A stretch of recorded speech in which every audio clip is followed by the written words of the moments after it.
Yeah, you guys got any thoughts about anything Magnus has brought up?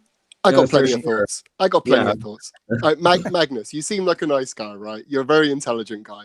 But the positions that you're coming out with are just so ridiculous. And I feel you're being a bit dishonest. You've literally just said in the chat that you would be okay with me beheading dogs. You'd be okay with me throwing your own dog into a bonfire.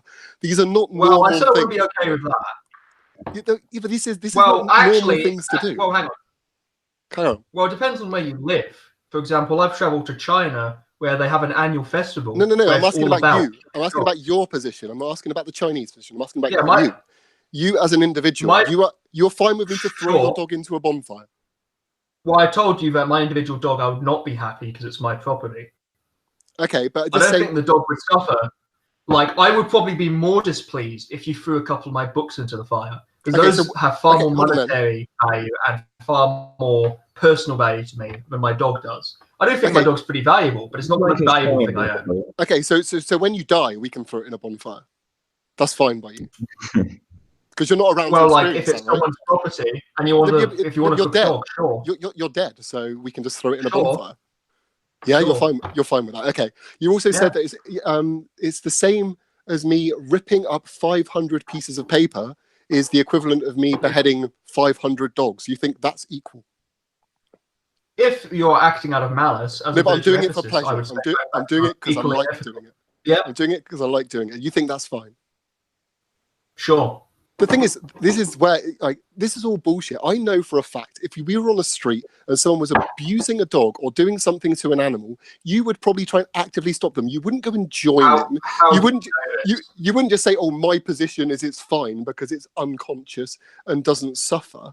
Like, I think that's really, really dishonest of you to do that. And you seem like one of those people, which I've encountered so many times, where you will say the most absurd thing just to remain consistent and just because you don't want to lose an argument. I think it's dishonest. How am I dishonest? Because I honestly don't believe that the stuff you're saying is accurate to your true feelings. I honestly don't. I think how do you know that? Because otherwise you're a psycho. What method have you used?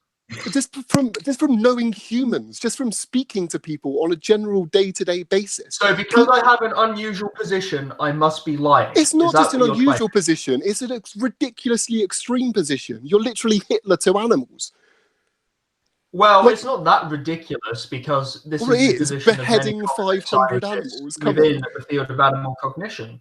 So if you're saying it's ridiculous to the general public, sure. But the general public holds several positions that are contradictory and are logically ridiculous. The general public, for example, will hold the position that animals are conscious while still eating into them and torturing them in, slaughterhouses and etc. So the general public is stupid. So just because they're doing that unconsciously doesn't mean I'm dishonest. Yeah, but hold on, they're doing that because they don't realise what's going on. They've never been to a factory farm. They've never been to a slaughterhouse. They're getting told all these animals are being looked after nicely and all that kind of stuff. And it's all crap, isn't it? We all know it's all crap. The thing is, they don't know that. So at least they've got an excuse. If you know, then it's different, isn't it?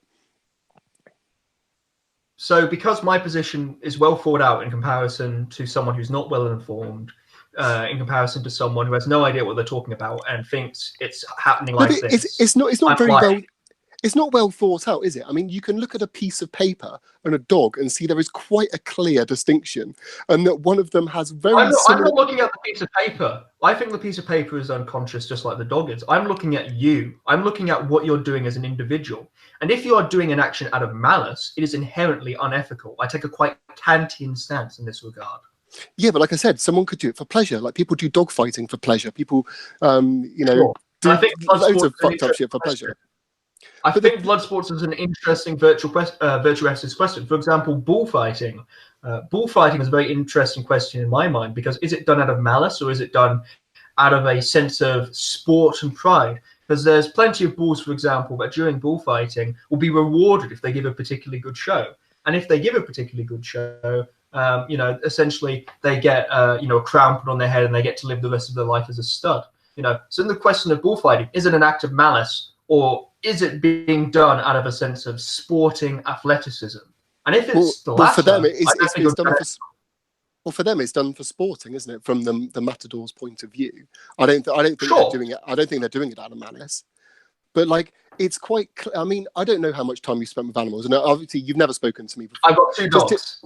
Just to give you a bit of background about myself, okay? I run an animal rights organisation. I go to factory farms. I've literally sat next to mother pigs in farrowing crates that can't turn around, watching their piglets die next to them. I've been in huge sheds full of chickens that are literally dying because they're too big. I've had to call out a vet at 3 a.m. to euthanize a dairy cow that was in such a shit condition that we had to put her out of her misery, okay? Like, I've spent a lot of time around these animals, and for someone to come on and say all this stuff, I'm just like, that is... If I took you to these things and I stood you there and said, "Oh, right, is that fine?" You would say no. Like, even though these things are not done in malice, they're done because they're a business. They're done to make a profit. You know, these farmers don't think they're doing something out of malice, and I think that it just seems really dishonest that you would say all these things, because I don't think you're that heartless. I honestly don't. I think you're probably a decent guy, and I don't think that you would allow these things to happen. I mean, would you? Right. So that's yeah. Well, you're presupposing that I hold the same ethical position that you do, and I'm just being dishonest about it in some sense of misforgotten pride. But like, if you are to take me to a factory farm, and I'm a hunter as well, so I hunt on a bi-weekly basis. So I've been around lots of dead and dying animals, and if you were to take me to it, what I will likely say is I will not focus on the animals. I will focus on the conditions and how it's affecting people like you. Now, is it the case that people want a certain state of quality care for animals? Yes. If that is the case, then I believe that because it is going to bring about positivity in people like you and in the general public, then perhaps we should have a certain state of care. That's not me caring about the animals. And personally, if everyone was in the same kind of position that I was, you know, that wouldn't really matter to people, and it wouldn't really be more ethical. Well, hold on. So you're telling me you would go to a factory farm, and the only consideration you would be is the welfare of people like me who care about them. You wouldn't actually consider the animals at all. Well, I don't think the animals are conscious. So of course I can't consider an inanimate object's desires and intentional states because it doesn't have any. I mean, it's like asking me to think about that rot's feelings. Yeah, but I mean, out of interest, how much time have you actually spent around animals? I appreciate you've got dogs and everything, but how much have you? Yeah, I mean, how much time have you actually spent around the general animal kingdom, like with cows or pigs or chickens or in other the wild? animals? I spend about a day every 2 weeks hunting. So yeah, but that's not spending time with them. That's killing them.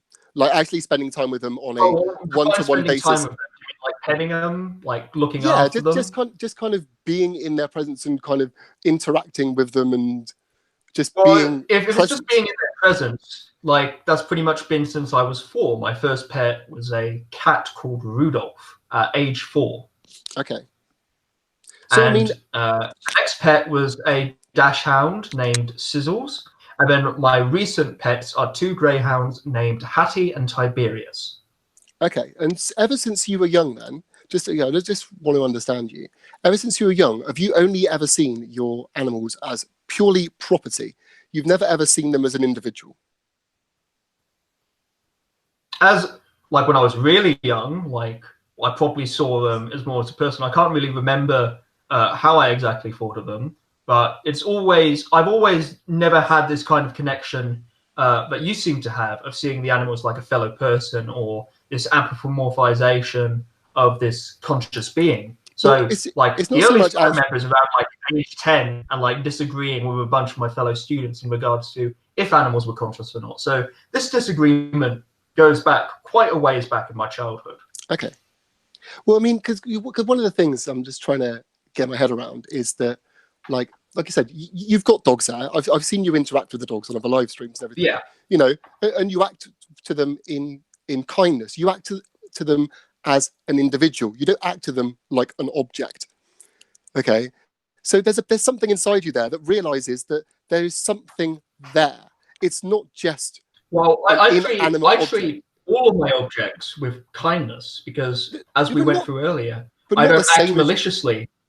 You don't act maliciously, but why would you even bother to, you know, interact and be that kind of level of kindness to a dog, like if you didn't find any kind of consciousness? Because I interact that way with everything that I care about. Like, for example, I have a book collection over there but I meticulously clean, meticulously take care of, because I don't it is I don't rare, believe it is unique, so and you're saying I you find it treat your valuable. books and your dog the same, Well, I probably treat to my the same books level better. as care. Exactly. Well, I But why probably would spoil my books more than my dog, exactly? But why do you spoil them? What's the point? because it's something that I find valuable, something that I find aesthetically pleasing. So you're doing it all for selfish purposes? Is that what you're saying? What in regards to egoism? Well, like, I don't think Yes. there's such a thing as, well, if you're talking about just like psychologically speaking, sure. Like, you know, the reason why I have a dog is mainly focused around, you know, improving my life. And, you know, she improves my life in several different ways. First off, she's a valuable companion when it comes to exercise, because I, Okay. you know, Can run her, it, she keeps me motivated in that regard. hold on 2 seconds. Hold on 2 seconds. Can something that's not conscious and something that can't suffer or anything actually be a companion? I mean, would a book be a companion, or a rock be a companion? I have stuffed animals over there. I mean, I have teddy bears. I mean, you're not companions. on Castaway with a ball with a face on. I mean, saying it's a companion. You know what I mean? Like, Well, like, do you not have like did you ever have any stuffed animals when you were a child? yeah, but Like, that's for when example, that's when you're young and you don't know any better. well, And you think I have and you a think stuffed they might be animal. real. I have a teddy bear, and it was knitted by my late great grandmother, and I've kept it with me ever since. Cross countries, across the entire world, from the UK to Australia. Yeah. And that has been my companion, and it still stands at the perch of my bed to this day. Okay, yeah. I would describe it as a companion. Yeah, You? I mean, not really. It's just a a sentimental item that you have. I wouldn't say it's a companion because there's nothing, there's nobody there. There's no one inside it. The thing is, you can't. I don't think. Well, we're defining by like. No, I'm going to say, Sorry, do you honestly look at your dogs and you do not see something more there than just your average item around? You don't see anything. You don't Well, see. I see valuable items. Yeah, but you I don't. think they're very valuable. But you don't. As far as you're concerned, they are just an autonomous robot. Is that what you're saying? Yeah, they're not. They're not family members. They're well-groomed, cuddly machines. Okay. And you do realize that the position you hold is a very, very niche position that probably. Sure. Yeah. But like, as we established earlier, the general public's view is stupid and ridiculous and not well informed. No. Well, here's a question. Quick question for you. So like, if somebody showed you, hey, all you got to do is beat your dog and it'll be super obedient, right? You would just go ahead and beat your dog, like punch it in the face, just so it'd listen to you better. What, like, in terms of like, so if you're saying if this action is to bring about a better desired state rather than malice, then sure. Sure. It'd be like, how did you train your dog? Like, how did you train your dog specifically, like to listen to you? Oh, specifically, well, like, it depends. Like, are you talking about tricks or potty training? Whatever. Like, did you ever hit it? No. It was always positive reinforcement because it's far more effective. Well, how do you know it's more effective? For example, for potty training it, I would essentially wait on the dog and wait until it seemed like it needed to go, and then I would specifically direct it, taking it by the collar, to outside to the area where I wanted it to go potty. And every single time that it made it, I'll give it a treat. Isn't that interesting though? Like, to think about like positivity worked better with the animal. Like, if it was just a machine, like, wouldn't both ways work equally the same? Well, no, because like we can see this in machine learning. Like, negative stimulus certainly can like have an effect, but it has to be used like with relative constraint in comparison to positive stimulus. Well, here's an example. I don't think you're getting what I'm saying. So like, I have a computer and there's a K button right here, right?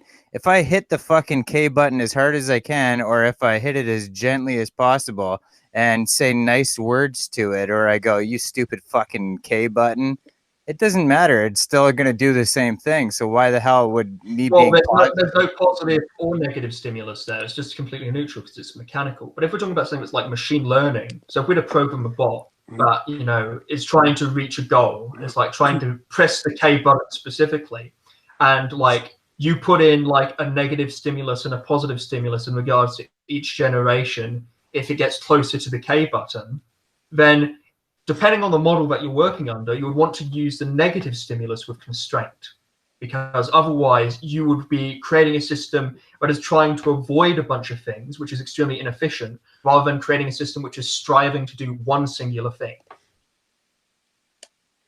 Okay, I just changing the subject slightly. This is something that I wanted to ask you. Right? Why would you automatically, like, just from looking at an animal, okay, just from looking at an animal, you can see that they have a lot of the same functions of us. You can see that they're, and from biology as well. So you can see that they have a brain, they have a heart, they can, they reproduce, they do a lot of the things, most of the things that we can do, minus just a few things. Why would you make an assumption first that they are not conscious and that they don't feel pain, rather than kind of giving them the benefit of the doubt because we don't know enough about them, and giving them consideration till we find out otherwise because we can see enough about them to know that there is a high probability that there is something there? Why would you do the opposite? Why would you pick purposefully to harm rather than err on the side of caution? Because that confuses me. Right. So this is the argument from common sense functionalism, but it seems to be intuitively the case that a dog has eyes, it has ears, it has sensory perception, and it seems to have behavior that we can recognize in us. Therefore, it must be conscious. But you did correctly note that there are several features that we notice in ourselves that are lacking in animals like the dog, like the pig, like the cow. Now, the default position for everything is something is unconscious. You have to demonstrate that something is conscious, because consciousness is the exception rather than the rule. Hold on. But surely common sense would tell us, hold on a minute, we should probably find out a little bit more before we make a decision. Like, if we, just for example, to say there was another species that appeared that looked very similar to a human, it had all the kind of same biological things, everything, but we couldn't tell 100% whether that human type figure was conscious. I mean, would we just kind of, until we can prove otherwise, say, until otherwise, we'll just kill it? Well, the burden of proof would be on you to demonstrate that it is conscious and thus morally relevant. Yeah, like, everything is morally permissible until demonstrated not to be. And common sense and intuition can only get you so far. For example, imagine if I made this argument, if I went back 2,000 years and I was talking to Socrates, and I went, well, if we look at the way the Earth looks, it's clearly flat, and you're wrong, Socrates. The Earth isn't round. It doesn't. Right. It's not exactly compelling, considering that we know that actually, if we get outside of our own biases and our own, perceptions and look at it objectively, and we use different tools and methods of inquiry, we can find out that our intuitions are actually wrong, and it's actually but the thing is round. We are looking just like animals. We are looking at other beings that are so close to us in their biological makeup and stuff that it's, the chances of them not being conscious are probably quite slim. Well, I disagree. I disagree, because my model of consciousness, all right, I'm saying that consciousness as a higher order theorist is a linguistic construct. And animals, the vast majority of animals that I have studied, that I have looked into, lack the capability and the disposition to even begin to have basic language processing skills, let alone the complex language necessary for a conscious experience. So, would you admit, like, because just to save time, that all that stuff there though is not at present a fact? It is still a grey area that is being researched, right? Well, everything's always being researched, and there's always doubt. And if someone presented me something, if you presented me something but showed me animals were conscious, I would change my position on the diet. But the thing is, I can't mathematically prove a lack of something. No, you can't. But the thing is, with the position that you currently hold, right? If an alien race came down from the sky or whatever, according to the way you would think, it would be fine to Holocaust them before we find out they're conscious. Rather than going, hold on a minute, there's a being here that we don't know much about. It has very similar things to us. Like, let's find out first before we decide we want to harm it. Like, doesn't that make a bit more sense? I mean, you know, we're not living back in these old times anymore. So an asteroid crashes onto Earth. It's full of like space cows, and it's like we go up to the space cows. We try to initiate first contact. You have like the scene from I don't know, bloody the day that the Earth stood still, where like, you know, the military surrounding the, you know, spacecraft, and then just a space cow comes out and it's like a green cow and it goes moo, and we try and communicate with it and we can't, and it just turns out, oh shit, you know, everything we test, you know, this is a pretty stupid creature. It's not conscious. We don't know how it piloted this spacecraft. Then sure, like you can, if we could then breed them and then produce them just like any other domestic animal, why not? There'd be an oddity. Yeah, but the thing is as well, which I think is one of the main things, is that we don't need to be harming these animals at all, which is the thing. Like, we don't actually need to do it. So because we don't need to do it, and there is actually no necessity to it, why wouldn't we just give them the benefit of the doubt until we know otherwise? Wouldn't that make more sense? Wouldn't that be the kind of thing to do? Wouldn't that be the kind of thing to do? Because the moral hazard that you're presenting from the framework that I'm operating under is quite minuscule. And if you're able to demonstrate that this moral hazard was actually quite high in probability, I'd probably change my position. If the argument is from necessity, we do plenty of things that aren't necessary, and I don't think they're immoral. For example, the fashion industry, the way that we operate transport, you know, many luxury goods. None of these are necessary for continued human existence, but that doesn't make them immoral. Just like eating a steak or eating, you know, a piece of salmon or whatever isn't, you know, unethical because you technically don't need to. Because to hold to such a position would be to say that, well, you know, I'm only going to eat the bare necessary Janus diet imaginable, where it's just, you know, what will barely keep me alive and in a state of homeostasis. Yeah, but the thing is, I don't think with all the things you've just described, though, all those things are utilizing humans, which we know their experience and everything, and we can also work quite easily to make. Hang on. So, are you familiar with panpsychis? With what? Sorry. Panpsychis. No, you have to explain that one. All right. So, panpsychism is a philosophical position that ascribes intentional states and consciousness to things that are typically thought to be unconscious. So I've spoken to plenty of panpsychists, and they've tried to convince me that plants are conscious, that certain rocks are conscious, that all you need to do is look at, and they can point out things that are similar between us. They look, it's made of carbon. Look at these fungal networks and how they seem to resemble the way that a neural network works in a human brain. And they point out all these things that seem to be in common between us, all right? Yeah. They present a moral hazard, and I dismiss it just like the moral hazard you're presenting. How do you dismiss their moral hazard? Because they're pointing out the common function. Well, for a start, I would dismiss the plants thing on the fact of necessity, because we actually need it to survive. So regardless whether they're sentient... Hang on. No, you could eat a Janus diet. What's a Janus diet? You could eat... Well, they don't eat plants. Well, you know what the Janus are? I know what Janus is, but I don't know what their diet consists of. Like, they only eat... To my knowledge, they only eat like the plants that they only eat fruit that falls off the tree and etc. So you could like eat like the offspring of plants that, you know, don't actually harm the tree or whatever. So you would essentially not be harming any plants. You wouldn't be harming, you know, you wouldn't eat grain. It would be like a very fruitarian diet. You know, the bare necessity needed for human existence as well. Hold on. If you're saying a rock might be conscious, then the apple might be conscious too, though. So why is that any different?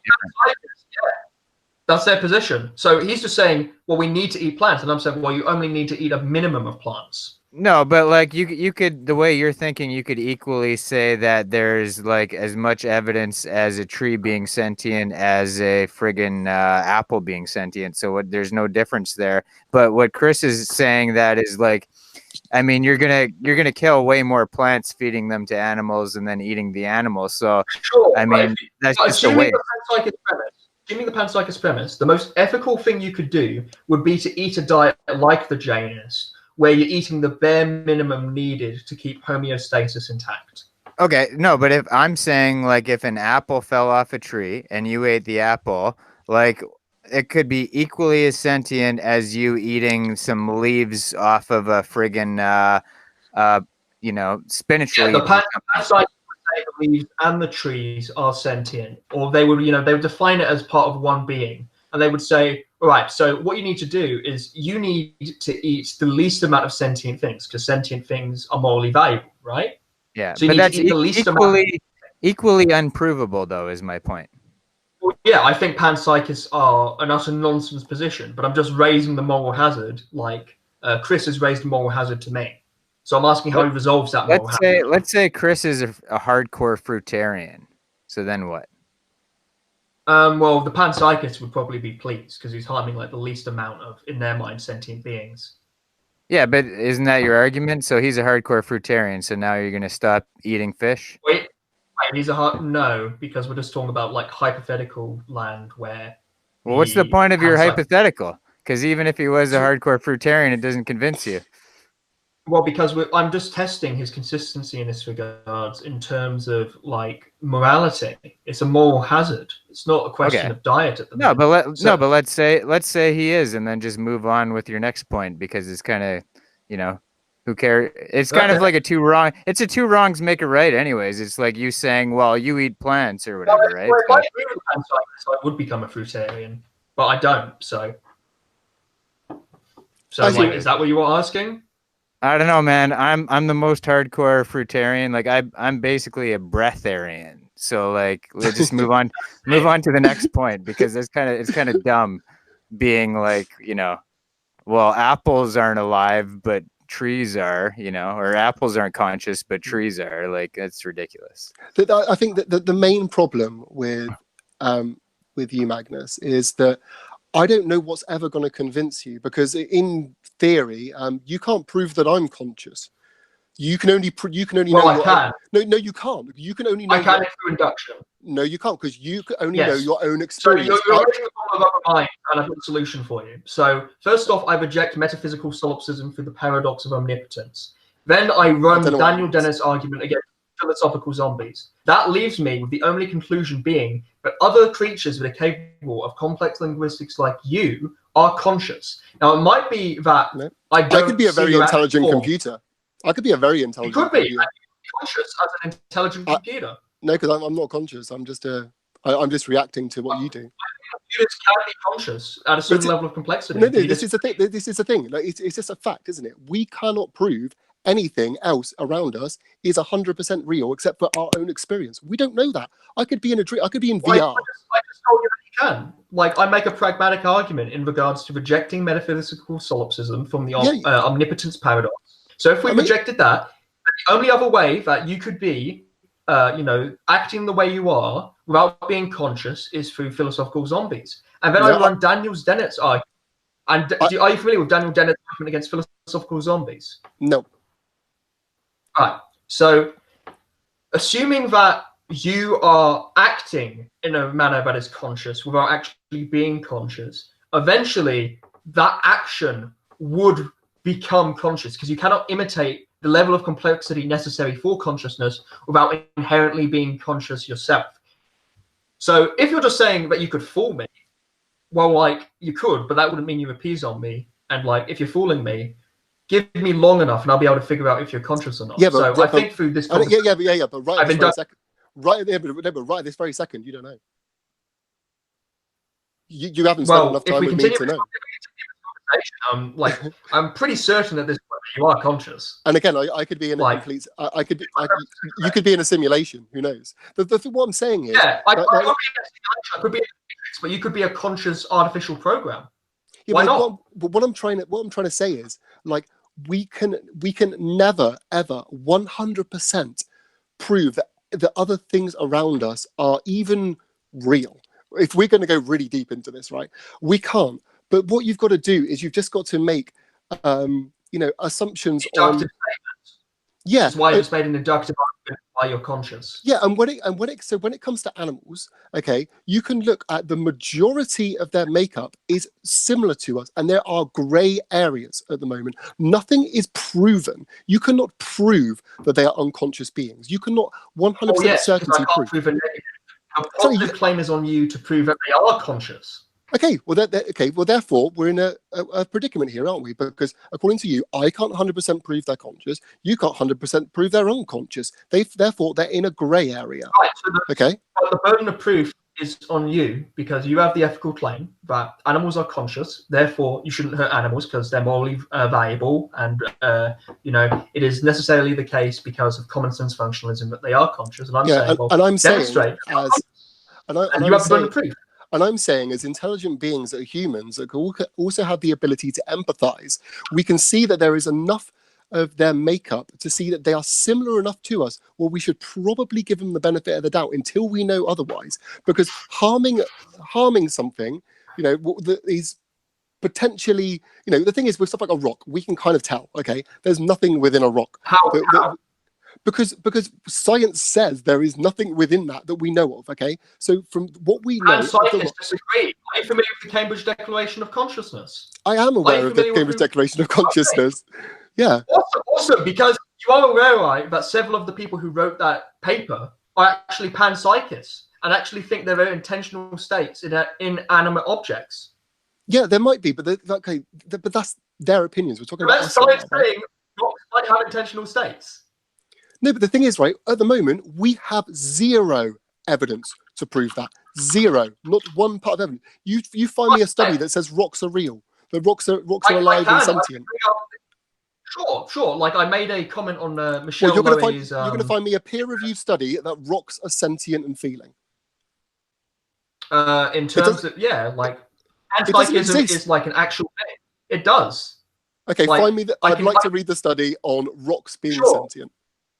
We can read it together on this stream. Just let me get up Michelle Lowy's response video because I linked it in like my takedown of the Cambridge Declaration of Consciousness. Because it's quite obvious they have no biological part of them. I agree. I completely agree with you. I think panpsychism is. So why are we? why are we debating this? But it is a position that people hold.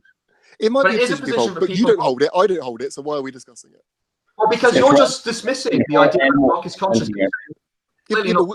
But we're dismissing it on the fact that we both know as intelligent humans. And I have an argument for why I think it's incoherent. You're just saying, well, intuition says rocks aren't conscious. Science says, and well, the science doesn't say that because there are scientific papers that say, well, actually, intentional states exist within inanimate objects. Yeah, but nothing that says they're sentient and they can suffer and all this kind of stuff. Like, they might be able to say there's some sort of. Yeah, but like, do you believe you can have an intentional states without being sentient or conscious? Okay, well, no. Okay, let me reword that. No, because I don't think rocks are sentient. Okay, I don't think there's anything within a rock. I think they are an inanimate object, and that is my opinion. And that is that is the scientific consensus, right? I agree, it's a consensus, but it's not what science says, because there are people who disagree with the scientific consensus, including the people who wrote the Cambridge Declaration of Consciousness. Yeah, maybe. I've actually just brought it up, Scientific America. About to link it in the Google Hangout. This is from one of the signatories. Am I going to be able to see this? I was just looking at that same thing, and it's talking about how everything on Earth has like the smallest degree of consciousness, right? But it's not like, so like you could argue like there's like levels to consciousness, right? But if you're gonna say that a rock has consciousness and it has a low level of consciousness, then obviously animals have a lot more. Right. So, I mean, you're kind of defeating your own argument with this. And then what I was just looking up too is it's like science, like you could talk about neuroscience, you could talk about philosophy when it comes to consciousness. They all have their own ideas. But like the consensus is science will never totally explain consciousness. Like you can't totally figure it out. That's what I was saying. You can't 100% prove it because it's. Yeah, so like you're waiting on a study that will never pop up. Yeah, so that was my point. You're waiting on something that we cannot 100%. Oh yeah, because I don't believe this is a scientific problem. This is a philosophical one.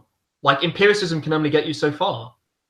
Yeah, but what my point is as humans that have the ability to empathize, and we can clearly, we can make observations on things and come up with, fairly good conclusions from that. Like maybe we should give these creatures that we're not sure about the benefit of the doubt. That's what I'm saying, because that seems like the kindest thing to do. Sure. Yeah, like this is why I act in regards to the effect on you, because I don't think the animal's conscious, but I do think there are conscious beings like yourself, which I've given a pretty strong inductive argument for why you are conscious, that seem to experience a sense of suffering and seeing, things being mistreated. I would also act in the same regards to like a painting or a national monument. Let's say, for example, the Mona Lisa was being mistreated, and that upset a bunch of people. Oh, actually, perfect. Speaking of, France, the Notre Dame fire. That's a brilliant example of an inanimate object that's destruction hurt a lot of people, that caused a lot of suffering, and people came pouring out because they felt this empathy towards the other people. They weren't feeling the empathy towards, like, the actual object itself. So when I'm talking about like regulations surrounding like how we treat animals, it's because there are people like yourself and the general public that do have this concern that I'm interested in. But surely you see a distinction between the Notre Dame and a dog. You can see they're quite different in a big way. In terms of like construction, there's certainly difference. In terms of consciousness, no. But this is I think I don't know whether anyone's ever going to convince you, if I'm honest. I mean, like I feel like I'm just stuck with you. Like, the only thing I can think of doing is literally say to you, go and spend more time with animals and actually just observe animals yourself. What would convince me is like an actual. It's a study that doesn't exist. Honestly, like what do you want to? How do you want this to be proven? The study I would specifically want in regards to, let's say, dogs would be to test their linguistic capabilities and to demonstrate that they have complex language necessary for the linguistic construct of consciousness. If they had things like pronomial referencing, then I would be convinced that they were conscious. If you could provide me with a study like that, that'd be perfect. I think dogs were conscious then. And we could go through each individual animal, form the same kind of studies. Okay, well, you mentioned it earlier about dolphins. So do you believe dolphins are conscious? I think they're probably the strongest evidence we have for a conscious creature other than humans. I think it is highly likely, and I wouldn't eat dolphin because of it. Okay, right. So therefore, you're giving them the benefit of the doubt, right? Because you see this as some potential evidence, right? That's what you've just said. Well, you don't know for sure, but you've seen a study that I don't know 100%. I'm like 99% sure. It's not just one study. It's like meta-analysis of several different studies that show that they have linguistic capability. Okay, now let's look at all the other animal kingdom as well. Like, how far under do they have to be before they're suddenly not given this benefit of the doubt? Like, like there are animals, like, for example, pigs. I think they are the fourth most intelligent animal on the planet. So why aren't we giving them consideration? How do you define intelligence? Because I had this conversation with Michelle Lowy earlier. How are you defining intelligence exactly? You're just defining like pattern recognition, because I don't think that's a particularly coherent definition of intelligence. Well, I mean, we can see that they, obviously they vocalize. We can see they have social groups. We can see they can solve complex puzzles, all that kind of stuff. There's a number of things we can kind of look at. So like they operate in groups. They can solve puzzles. I can program a machine that can do the exact same thing, but I wouldn't describe it as conscious or morally valuable. Yeah, but the thing is, if I bring you IBM like supercomputer. No, but the supercomputer isn't made up of a heart and a brain and everything else that we possess, that we know does these things for us. Like, a brain. You know what a brain does, right? A brain gives you all these experiences. You are aware, right, that we can program like neural networks. Like, that's the latest development in terms of computer science. We can't make a brain, though, can we? Like the brain that an animal has and the brain we have. We can do a cross section of a brain in terms of like neural networks. Yeah, maybe we can do something similar, but we cannot create a brain. And the fact that we have a brain and they have a brain, and we know what the ability of the brain in us can do, then surely we can, we can realize that those animals that have got a brain could potentially be able to do a lot of the things that we can do as well, because it's a similar, it's basically the same organ. Well, this is faulty reasoning. Like, I have a brain, a pig has a brain, therefore the pig can do advanced algebra. No, that doesn't make sense. That's not what I said. That's not what I said. I said that the fact they have a brain would mean that they could potentially do some of the things that we do because they have the same organ. In the same way that we know a heart keeps us alive. That's not the same organ. At a neurological level, you agree with me, but at a neurological level, if we took a pig's brain and we took a human's brain, we would see massive difference in neurological structure, particularly in terms of language. Yeah, I mean, we would see differences, obviously. There would be differences there, obviously. Like a pig's brain is not... It's not exactly the same, is it? But then, for example, we can put a pig's heart into a human, and that works, showing that, you know, there are similarities between the organs there. They're not going to be exact. I agree. There are similarities between our physiology and a pig's, because we are both mammals. We both exist in very similar broad categories. And pig heart valves are used in like open heart surgery because it can work. And you know, as far as I'm not sure on like the rejection rates of like the pig heart, but like as far as I'm aware, it generally works. Sure, we share a broadly similar physiology, but when we start to look at the actual structure of the brain, which is what we're talking about, because the heart is irrelevant to whether something's conscious or not. Like you can have a pacemaker and it's not going to affect your consciousness. We look at the brain and we see significant neurological differences in terms of things like language. And when I'm saying that consciousness is a linguistic construct, to see a lack of this development within the pig, to see a distinct lack of these neurological structures that we see in humans, indicates to me, especially when we take in mind, you know, the behavioral studies, that the pig is not conscious. So just so I'm clear then, if a human had the same, for whatever reason, say the same brain capacity as a pig, that human would also be not conscious. Yeah, like if you somehow molded my brain into a pig, you wouldn't be talking to me anymore. Like I would be oinking. Like you would essentially be turning me into a brain damaged like savant. And because they could no longer vocalize and express language, you think therefore they could not suffer. So that human, I could beat the shit out of, and it would not make any difference. Yeah, I think this is the case with infants in their most formative years, and I think this is also the case with vegetables, people in the advanced stages of dementia, people suffering from a lack of developmental care in their early years. So, like wild child cases, like Jeannie, I think. So you're like pro-abortion, like after the baby's already come out. Is that what you're saying? Well, actually, I'm pro-life because I value the potentiality. If you're, well, hold on a minute. How are you pro-life?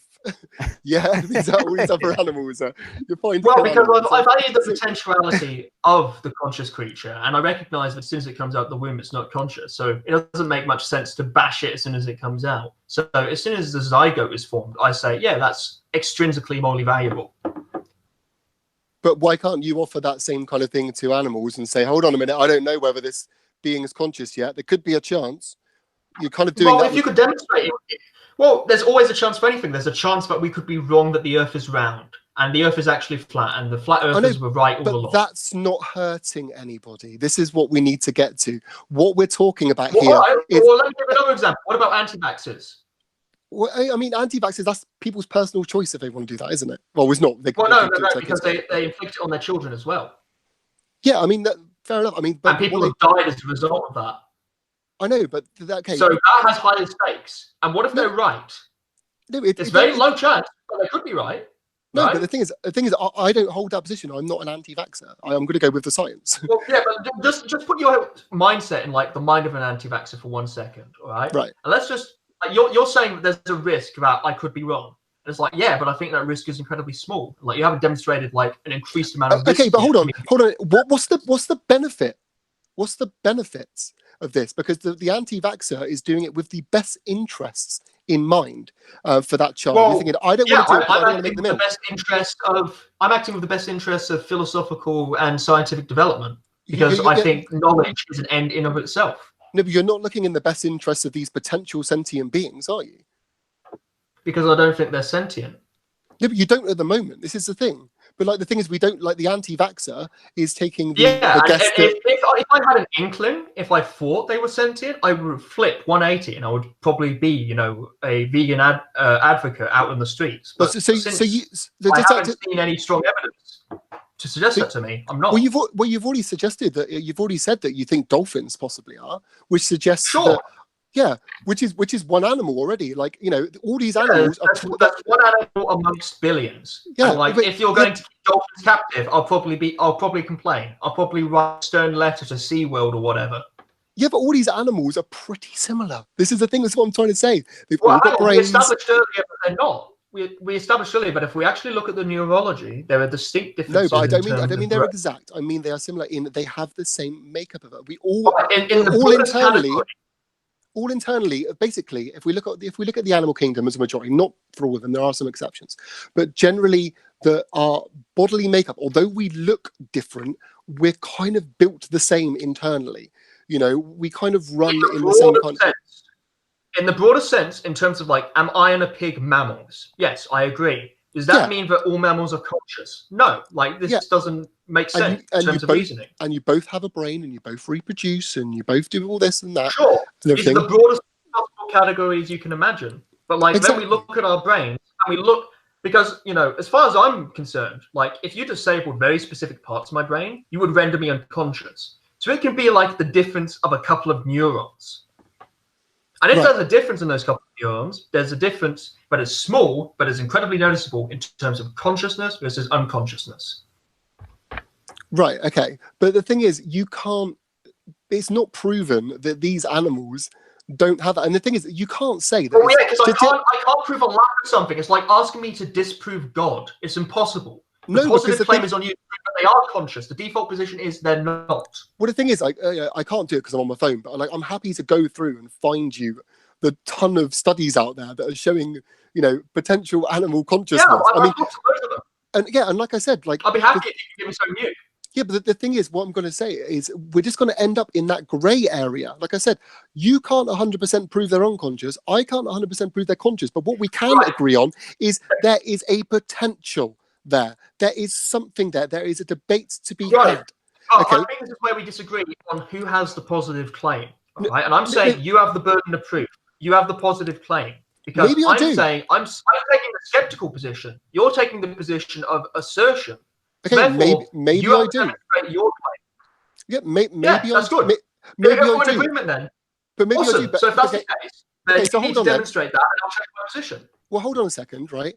If okay, let's say the burden of proof is on me, okay? Just say we have proven up to a middle point, you know, where we've got evidence to show actually this is going in the right direction. Don't you think the most sensible thing to be, even if it's not 100% proved, is to go, sure, hold on, there's something here. If you convince me to a midpoint, if you provide me evidence that shows that, like dogs, for instance, like, and you make me like 50% sure, and I'm like uneasy on whether they're conscious or not, I would act and ascertain that as a significant moral hazard. But the thing is, I wanted to bring up is you've got to remember that the not giving them the benefit of doubt is causing potential huge suffering.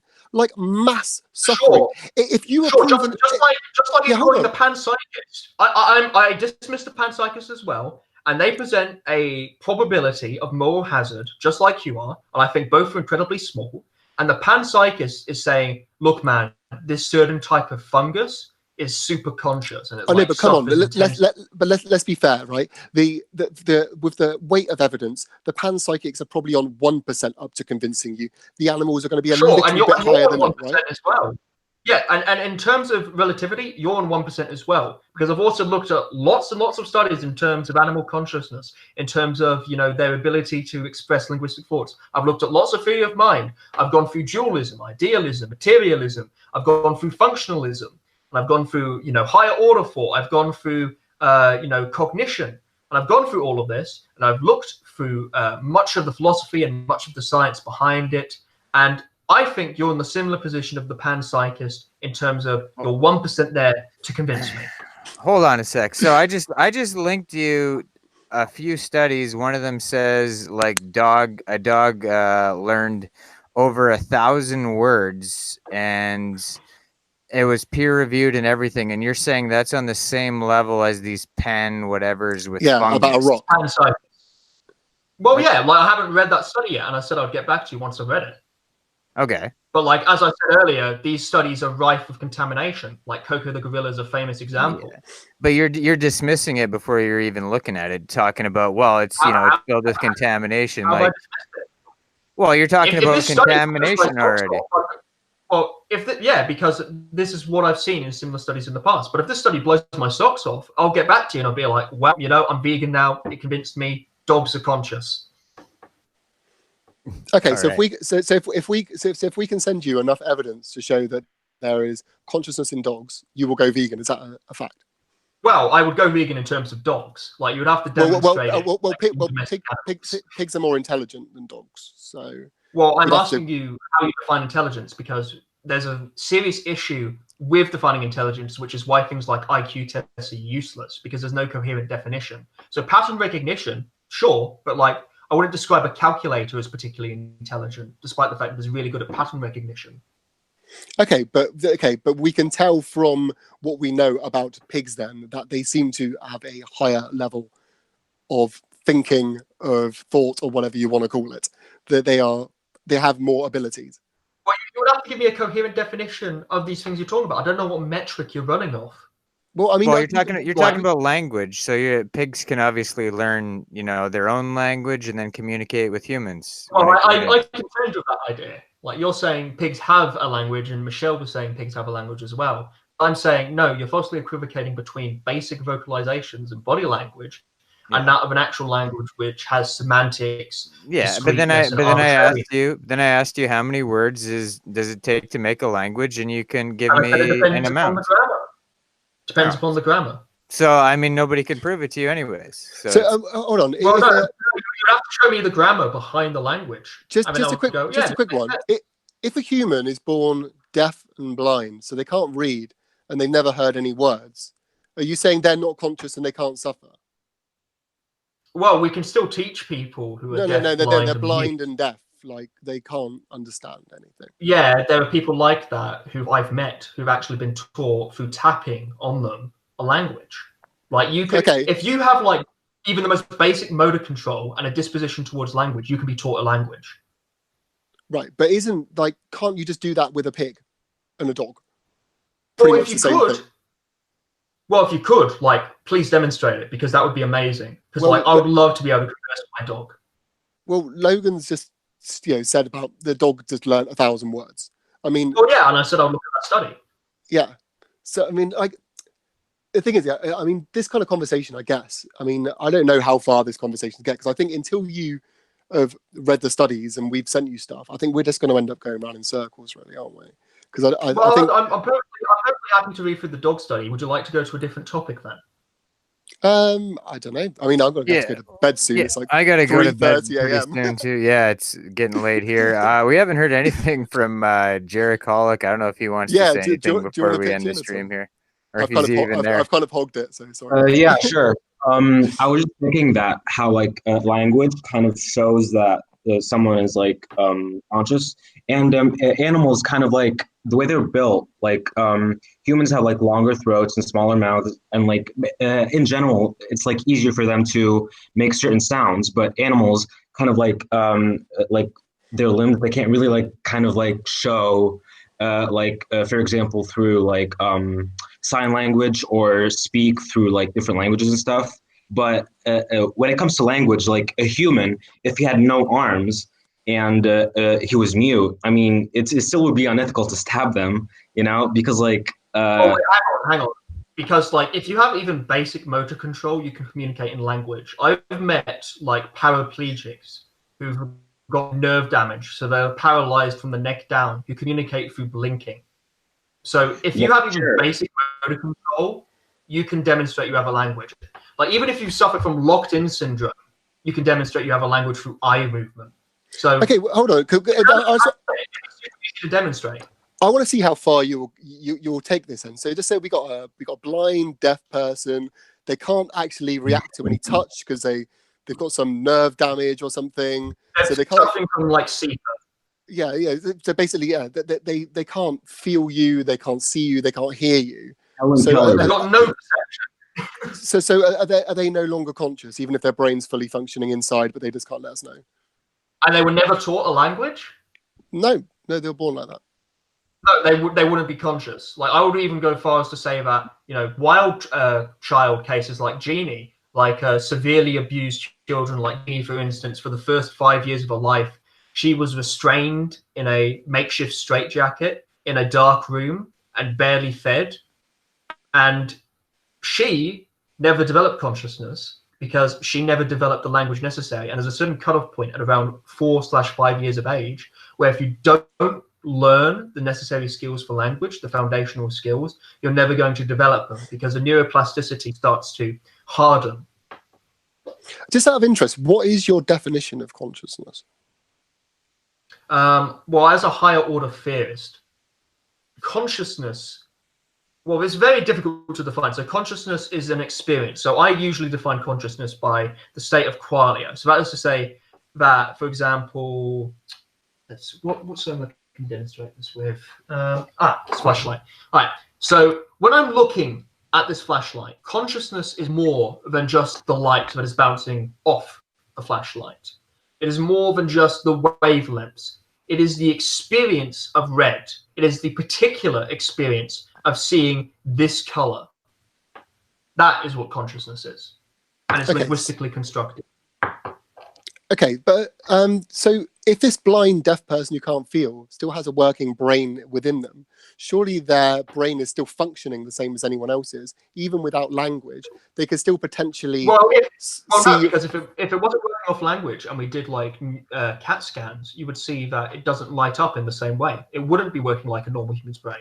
Like, well, yeah, here's a good point that Chris Bransier just brought up in the chat. It's difficult to define these words like consciousness and qualia and all this stuff because it's just an opinion. None of it's like proven of like this is exactly what these words mean, and it's hard evidence. So it's like you're just kind of like going with your own opinion and then basing your conclusion off of that. Well, it's vacuously true because, yes, I have my own opinions on which theory of mind is the one best supported by the evidence. But that's like saying, gravity exists is an opinion. That's vacuously true because I'm not free of bias, but I'm going with what is best supported by the evidence. And just saying that qualia and consciousness have a million different definitions, well, I've attempted to explain how I've defined it. Yeah, so, but like what I'm saying is like all these arguments that you're presenting about consciousness and qualia, they're all opinions and not fact. In the same way that they're an opinion on the way that gravity functions is an opinion. It's only vacuously true. Yeah, basically, what you want proof on your definition of consciousness, not just whatever anyone else says. Well, I'm perfectly happy to, my positive claim in this regard, and then you're shifting the burden to me, is to demonstrate that it's a linguistic construct. I'm perfectly willing to. Well, here's the thing, too, is gravity is well defined and a lot more proven than what you're talking about. No, ask a quantum physicist if gravity is well defined. Well, it's more defined than what you're talking about. How are you? What metric are you measuring it by? More defined? Well, I mean, if I drop something and it goes to the ground, like that's gravity, right? So if you ask a bunch of quantum physicists how that happened, and just like classical physicists as well, theoretical physicists. No, I'm not. I don't need to ask them how it happens, but like that's what it is, though, right? Like it's pretty. Sure, and I'm saying qualia. Yeah, and I'm saying qualia is the experience of seeing something like a color. Yeah, but then a lot of other people don't agree with you, like about what it actually. A lot of people would disagree with how you just defined gravity. They would go, Are we talking flat earthers here? Are we talking flat earthers? Like, who are we talking about? Now we're talking about conspiracy theorists? We're talking about actual physicists and how they describe gravity, because there's weird shit going on with gravity. All right, well, pick any other term. Let's pick a fucking desk. Let's pick the word desk, all right? You can define a desk easy. Are you familiar with object nihilus? Say that again? Object nihilus. Because they would say there's no such thing as a desk. It's just an imaginary construct. Come on. Well, you're just being nitpicky now. Like you're just. Well, yeah, exactly.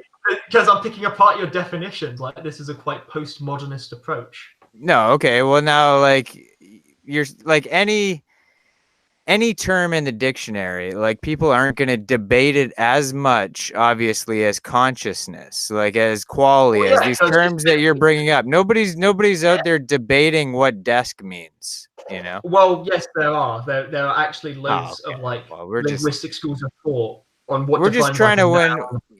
You're just trying to win any old argument. Like, no, this is actually a serious position. No one really understands it like fully. Yeah, I don't even think you believe half the shit that you're saying. You're just trying to win points or something. That's what it seems like. Because it's like, well, in terms of like object nihilism, I don't personally hold that, but that is a philosophical position. Like it's called mereological nihilism. I can bring up like the SCP page if you want. I'm personally holding a desk. Right. Well, a mereological nihilist would say, no, you're holding the illusion of a desk. Yeah. Not much debate going on there, though. Jerichoholic, did you want to say anything else?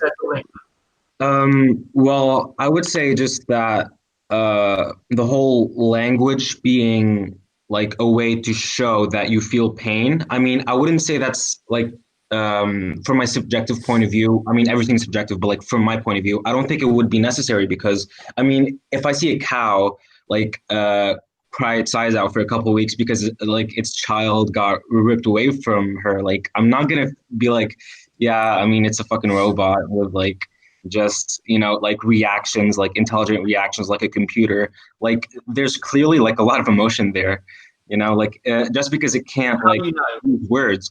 Well, it's crying its eyes out all the time. Like it's not like, right, but like I could set up like a tear duct into like a water tank, and I could like paint a face onto it, and then I could show you a machine that cries. Sure. But also, like, if that animal was just like some type of robot that wants, not robot in a traditional sense, but like, if like that cow was just like, it didn't have empathy or like it didn't care, it would just think, oh god damn it, like they took my child, I'm just gonna have to like do another one now, I guess. Like, well, like how do you know it's thinking? And like just keep the cycle going, but like if it had empathy, it would actually feel bad for that. But like if it didn't, it would just how think do you of know it's thinking? How do you know it's feeling? What? How do you know it's thinking? How do you know it's feeling? How do you know I'm thinking? How do you know I'm feeling? Why can't everyone holocaust me? Because you express to me through language intentional states that you have internally. And I gave the pragmatic argument earlier in terms of metaphysical solipsism and philosophical zombies, why both those ideas are We're in untenable. virtual reality. This isn't real. If a human was well, like... it could be. Exactly, right now, so you can't prove it. Exactly. That's No, because if we're in a matrix situation, right, you would be conscious artificial intelligences, or you would be conscious humans who are also brains in a vat, or you would also be conscious, figments of my imagination. Yeah, I'm just a very well-programmed computer. Well, sure, but like... Right, and a very well-programmed computer would become conscious.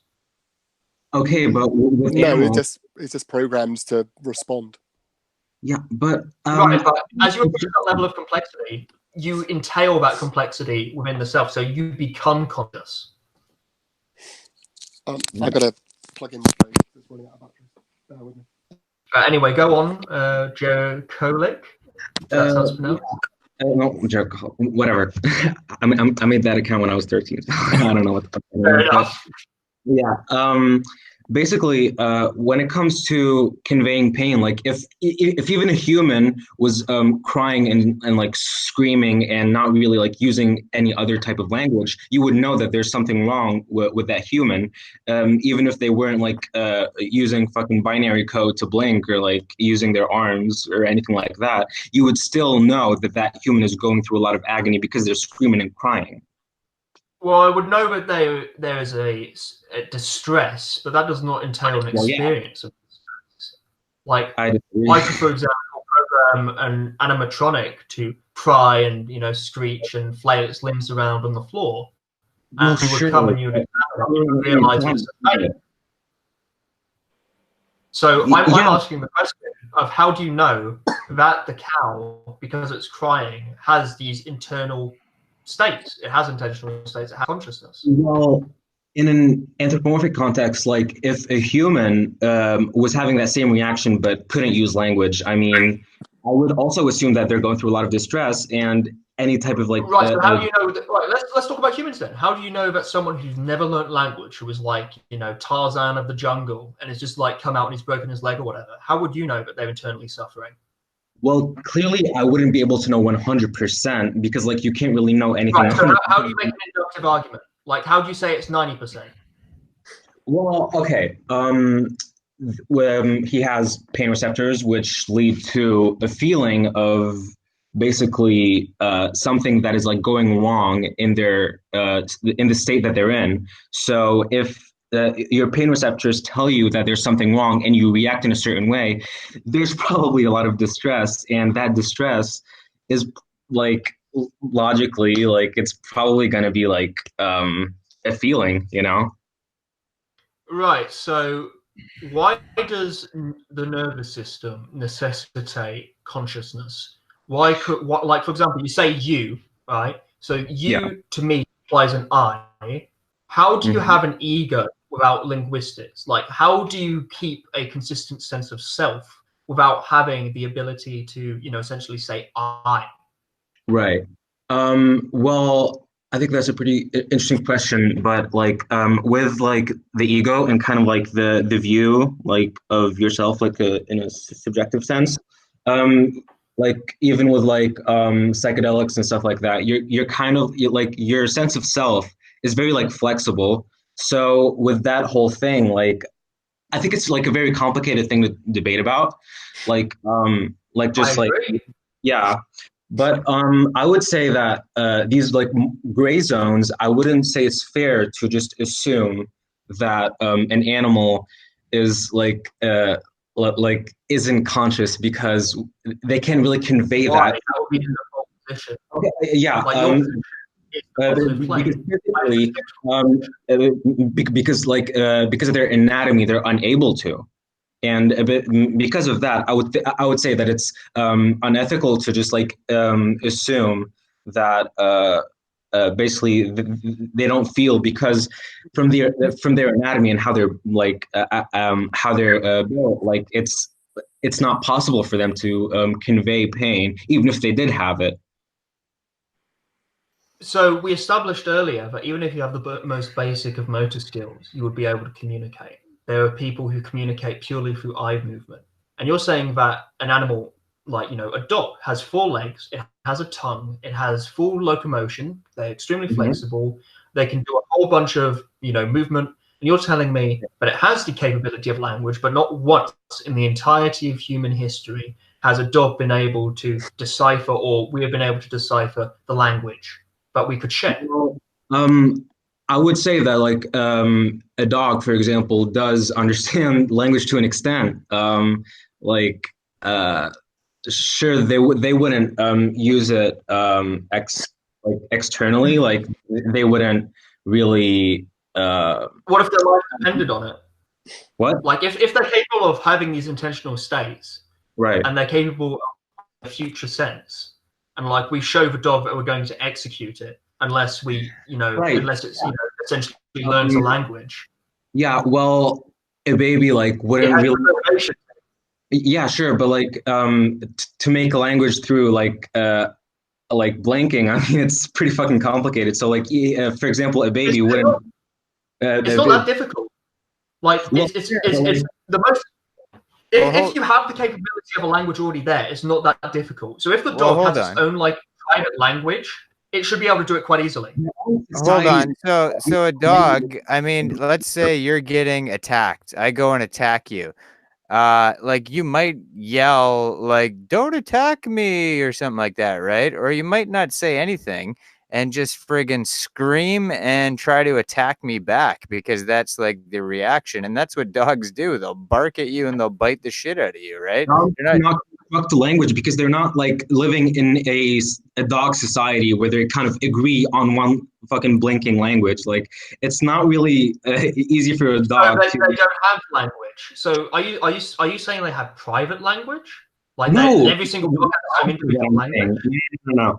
To make up a language, you kind of need to have like this contract with the society that you live in. Like, okay, this means this, this means that. So you're saying language, you're taking a quite Hegelian stance on this. You're saying language is an emergent property of the relations between social groups.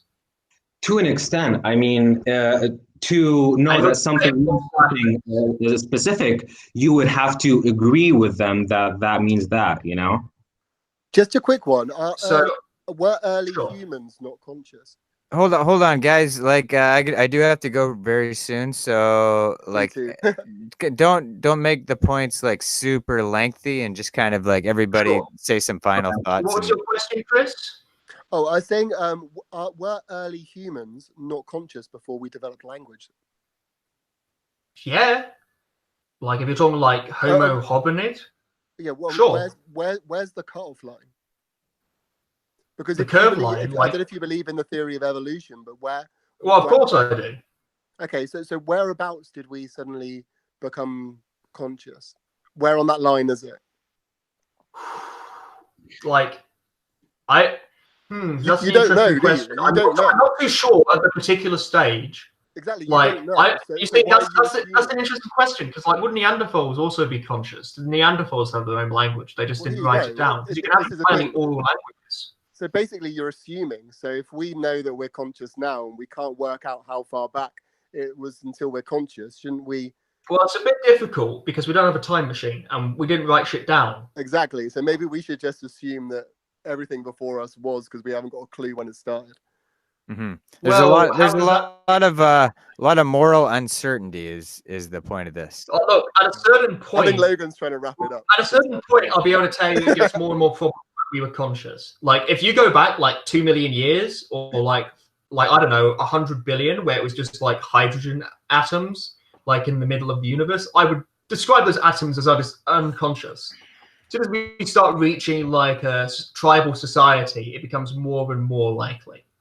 Mm-hmm. So we were just autonomous robots until then, all the way. Yeah. All right, Jerichoholic, you got any last words here? I do. So basically, if animals can't live in societies, how can they construct a language or learn a language to actually use to express themselves?